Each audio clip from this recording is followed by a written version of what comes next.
Hello, everyone. Sorry that this is coming to you roughly 20 minutes later than it's probably supposed to. And if you're watching this after the fact and you missed it live, I'm sorry about that. But we just had a myriad of technical difficulties here that I shouldn't say we, but my very helpful executive board member here helped fix. And all is well that ends over live. I apologize if I sound kind of different than I usually do. I came down sort of with some weird nose stuffing cold thing this weekend, but if it makes it sound cooler, gives me like a cool like radio friendly charm to my voice. I'll just try and do like Phoebe from that one episode of Friends where she tries to stay sick for as long as possible because it helps her singing. Oh, today we're gonna do a little throwback because it also seems to be all I talk about here. Lots of good rock music for rock radio discussion back in the day. Instead of talking about the '90s like I seem to always do, we're gonna go back a decade further to the '80s. I've dug through my closet and wore my most '80s centric sweater and shoes that you can't see to fit the vibe. I listen to my '80s music playlist on the way here to get in the mindset, and it really kind of goes hand in hand with a lot of stuff I talked about last week. Kind of getting out of my musical comfort zone. Um, Specifically, I mean, there's a lot of music in the '80s that fell into my old comfort zone, like U2, Van Halen type of stuff. So I'm more so focusing on the new wave music. Bands like I'm not gonna spoil it yet. There's a lot of specific bands that I should probably cite later on in the show that helped me get into that very interesting, very unique, very upbeat genre that I could probably just half of a segment into that. But it was I was very not that kind of music. It's was a sect of rock music that just really wasn't my thing. And it was a lot like maybe two main things and probably a third thing that really opened my eyes to it and helped me appreciate the genre more. Half of it was music related and half of it was just like media related. So the first of these things, and probably one that, if you like the '80s, oh yeah, just before I get into that's another thing. I'm pretty much just the another reason I've decided to dedicate a show to this whole musical pop cultural aspects of this decade is because it seems to be back in terms of popularity. Um, you know, Fashion, music. A lot of people of my age, when I talk to them, they listen to like oldies. A lot of it's '80s music that they've heard like through their parents. A lot of like my roommate's dad says that his my roommate's dad's favorite band is the Psychedelic Furs. It doesn't really get more '80s than that. A lot of my peers picked up stuff like that.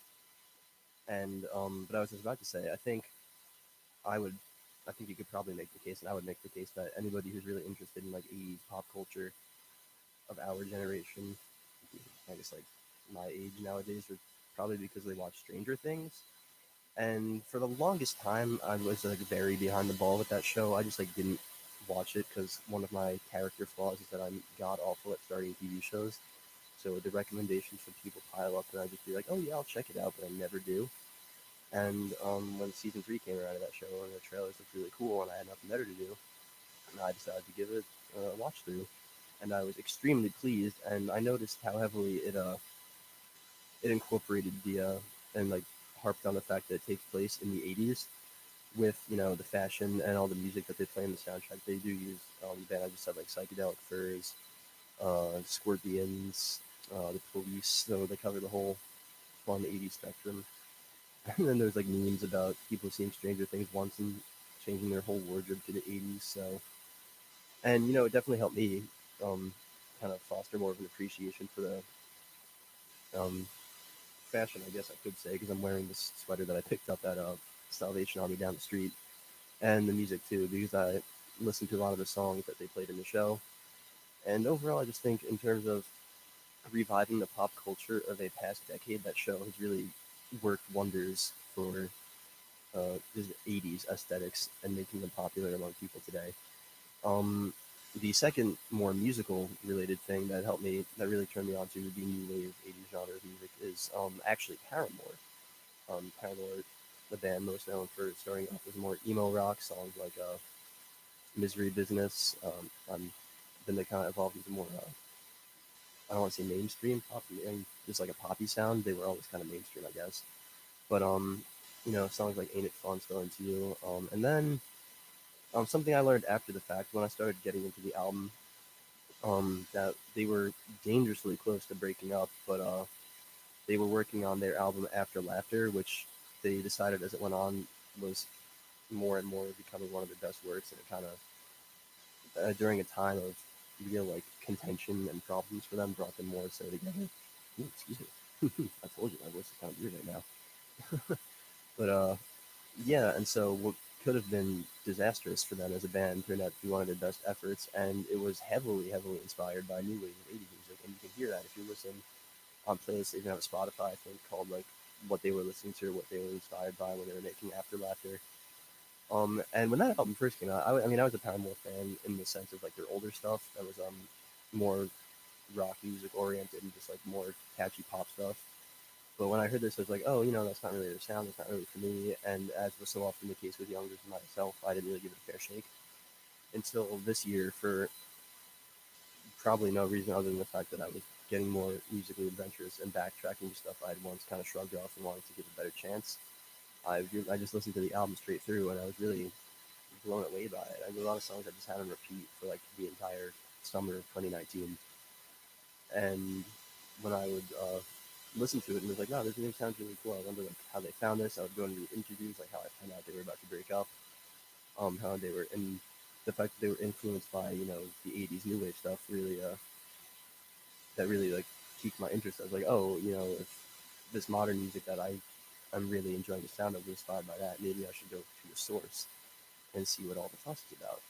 And before I take a quick break from the segment and jump on to the next and talk about some of the more specific bands that really I kind of latched onto and thought were interesting and good and unique about that decade.